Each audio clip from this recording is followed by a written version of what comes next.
Hello guys, my name is Nisha Saini and welcome to Literary Heart. So guys, आज मैं जो आपको पोएम कराने जा रही हूँ उस पोएम का नाम है द बैटल ऑफ विलानम। और इस पोएम को हम आफ्टर विलानम के नाम से भी जानते हैं। इसके जो पोइट हैं उनका नाम है रॉबर्ट साउदी। जो रॉबर्ट साउदी थे वह एक इंग्लिश रोमांटिक पोइट हैं और यह अपने टाइम में पोइट लॉरेट भी रह चुके हैं। और हमारी ये जो आज की पोएम है वह 1796 में लिखी गई है। और आज की जो पोएम है आफ्टर विलानम वह एक एंटी वॉर पोएम है। सो गाइज, पहले मैं आपको बता दूं कि आज की ये जो हमारी पोएम है इसमें टोटल 11 पैराग्राफ्स हैं।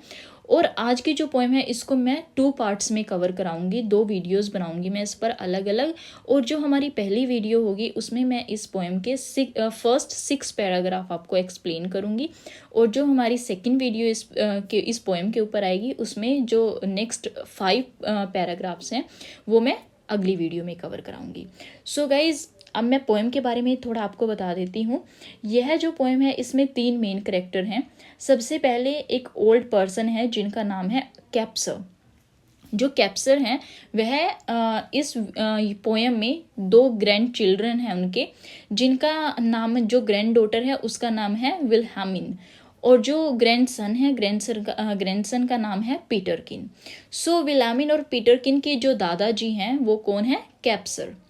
तो गाइज, इस पोएम में क्या होता है कि जो बैटल ऑफ विलामिन हुई थी, बैटल ऑफ विलामिन के ऊपर ही यह पूरी की पूरी पोएम लिखी गई है। जो ओल्ड कैप्सर हैं वह अपने दोनों बच्चों को बताते हैं, अपने दोनों ग्रैंड चिल्ड्रन को बताते हैं कि किस तरह जो बैटल ऑफ विलामिन थी उस समय पर वहाँ का क्या माहौल था, किस तरह का वहाँ पर जो साइट थी, किस तरह का दृश्य वहाँ पे देखने को मिलता था और उस टाइम पे क्या क्या हुआ था। वही सब जो कैप्सर हैं वो अपने ग्रैंड चिल्ड्रन को बता रहे हैं।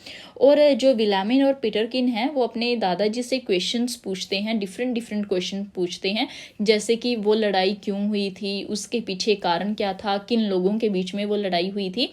इस तरह के क्वेश्चन हैं वो जो ग्रैंड चिल्ड्रन अपने दादाजी को पूछ रहे हैं और इसी सब के ऊपर ये पोएम लिखी गई है। So guys, without wasting the time, let's start with the poem. So इस पोएम का जो फर्स्ट पैराग्राफ है, फर्स्ट पैराग्राफ में क्या है? It was a summer evening. It was a summer evening, कि यह एक समर इवनिंग है। समर बोलते हैं गर्मियों को, इवनिंग शाम, मतलब कि यह एक समर इवनिंग है, यह गर्मियों की एक शाम है। ओल्ड कैप्सर के बारे में जैसे मैंने आपको बताया था, जो दोनों बच्चे हैं उनके जो दादाजी हैं उसका नाम है कैप्सर। कि ओल्ड कैप्सर वर्क वॉज डन, कि ओल्ड कैप्सर का जो काम था वो ख़त्म हो चुका था। And he before his cottage door was sitting in the sun. And he before means के सामने, his cottage door अपने घर के दरवाजे के सामने, was sitting means बैठे हुए थे, in the sun means धूप में। और अपना काम खत्म करने के बाद जो ओल्ड कैप्सर थे वह अपने घर के दरवाजे के सामने धूप में बैठे हुए थे। And by him spotted on the green his little grandchild Wilhelmine. And by him means उसके साइड में। स्पॉटेड का मतलब है खेलना। ऑन द ग्रीन का मतलब यहाँ पर है कि हरा जो घास लगा हुआ था उस घास के ऊपर खेल रही थी। कौन खेल रही थी? हिज लिटिल ग्रैंड चाइल्ड, उसकी जो छोटी सी ग्रैंड चाइल्ड थी, जिसका नाम विल्हेमिन था, वो हरे घास के ऊपर उसके साइड में वहाँ पर खेल रही थी। तो गाइज, ये हमारा फर्स्ट पैराग्राफ है। तो अब हम सेकंड पैराग्राफ की तरफ मूव करते हैं। सेकंड पैराग्राफ में जो है वो क्या है कि she saw her brother पीटरकिन।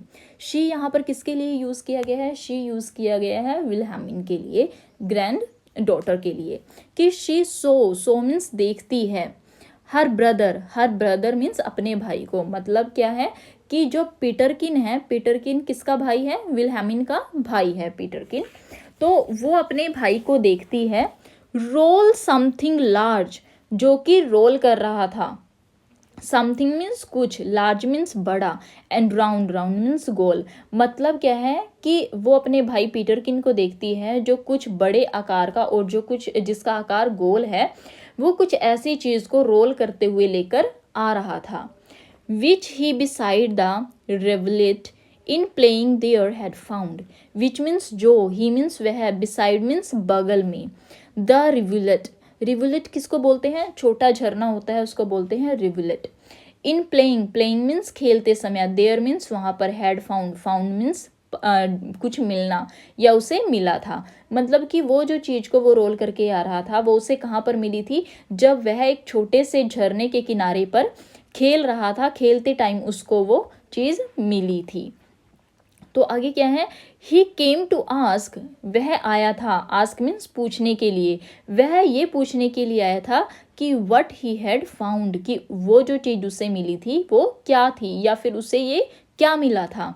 That was so large, जो कि इतना बड़ा था, एंड स्मूथ एंड राउंड, जो कि इतना बड़ा था, स्मूथ था और राउंड था, मतलब जिसका आकार गोल था।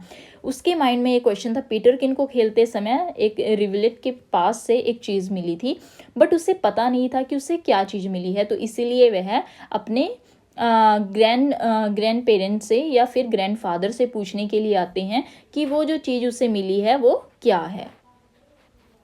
तो आगे जो हमारा थर्ड पैराग्राफ है, थर्ड पैराग्राफ में क्या होता है कि old Kaspar took it from the boy, कि जो ओल्ड कैप्सर हैं, टुक मीन्स लेना, इट किसके लिए यूज़ किया गया है, इट उस ऑब्जेक्ट के लिए यूज़ किया गया है जो पीटरकिन को मिला था। तो इसमें क्या है कि old Kaspar took it from the boy, कि जो ओल्ड कैप्सर था उसने उस ऑब्जेक्ट को उस बच्चे से, उस लड़के से ले लिया। हु स्टूड, जो कि खड़ा हुआ था, स्टूड मीन्स खड़ा हुआ था। आगे है एक्सपेक्टेंट, एक्सपेक्टेंट बाय, एक्सपेक्टेंट बोलते हैं क्यूरियस, क्रियोसिटी से या फिर बहुत ही उत्सुकता से खड़ा हुआ था। मतलब क्या हुआ कि ओल्ड कैप्सर ने वह जो ऑब्जेक्ट था वह उस बच्चे के हाथ से ले लिया, वो बच्चा जो कि बहुत ही उत्सुकता के साथ, बहुत ही क्रियोसिटी के साथ वहाँ पर खड़ा हुआ था ये जानने के लिए कि वो ऑब्जेक्ट क्या है। And then the old man shook his head, shook होता है नीचे गिराना या नीचे करना, झुका लेना। And then the old man shook his head, और तब जो ओल्ड मैन थे, जो कैप्सर था, वह अपने सिर को नीचे झुका लेता है। And with a natural Sai, natural बोलते हैं स्वाभाविक, साई होता है आह भरना या फिर लंबी सांस लेना। तो उसके बाद जो फिर वो ओल्ड मैन था वो एक नेचुरल स्वाभाविक आह भरते हुए कहते हैं कि this some poor fellow skull, कि दिस, कि यह, सम मीन्स किसी, पुअर फेलो मीन्स किसी गरीब आदमी की या फिर किसी बेचारे इंसान की, स्कल, स्कल किसको बोलते हैं, खोपड़ी को, कि यह किसी एक बेचारे की या फिर किसी हालात के मारे हुए पर्सन की स्कल है, खोपड़ी है। सेड ही किसके लिए यूज़ किया गया है, कैप्सर के लिए, कि ओल्ड कैप्सर कहते हैं कि यह किसी पुअर फेलो की खोपड़ी है। Who fail in the great victory, fail का मतलब होता है मरना, डाइड, कि जो कि मारा गया था, in the great victory, great बोलते हैं महान, विक्ट्री होती है विजय, कि जो कि उस महान विजय में मारा गया था, या फिर जो बैटल ऑफ विलेनम थी, विलेनम की जो लड़ाई थी उसमें जो एक इंसान मारा गया था, यह उस मरे हुए इंसान की खोपड़ी है। तो जो हमारा फोर्थ पैराग्राफ है, फोर्थ पैराग्राफ शुरू होता है, उसमें जो पोइट हैं वो क्या कहते हैं, I find them in the garden. I किसके लिए यूज़ किया गया है, कैप्सर के लिए यूज़ किया गया है, कि आई फाइंड देम, और देम यहाँ पर यूज़ किया गया है उन स्कल के लिए। देम यहाँ पर किसी एक स्कल की बात नहीं हो रही, यहाँ पर एक से ज़्यादा स्कल की बात हो रही है, कि आई फाइंड देम, कि मुझे ये खोपड़ियाँ मिलती हैं, in the garden means garden में। For there is many here about, for there is many here about, क्योंकि यहाँ पर काफ़ी सारी खोपड़ियाँ दबी हुई हैं। ये उस जगह जहाँ पर ये बैटल ऑफ विलेनम हुई थी वहाँ पर आज के टाइम में जो हमारा ये कैप्सर है इसका घर है। तो वही बोलता है कि जब भी मैं गार्डन में होता हूँ तो गार्डन में मुझे इस तरह की काफ़ी सारी खोपड़ियाँ या स्कल्स मिलती हैं। And often when I go to plough, and often, often means अक्सर, व्हेन मीन्स जब, आई गो टू प्लो, प्लो क्या होता है, मत खेत को जोतना, कि अक्सर जब भी मैं खेत को जोतने के लिए जाता हूँ। द प्लोशेयर, प्लोशेयर बोलते हैं जो हमारा हल होता है, हल की जो आयरन ब्लेड्स होते हैं, हल के ऊपर जो लगे हुए ब्लेड्स होते हैं उनको बोलते हैं ploughshare. The ploughshare turns them out, turns them, them यहाँ पर किसके लिए यूज़ किया गया है, स्कल्स के लिए।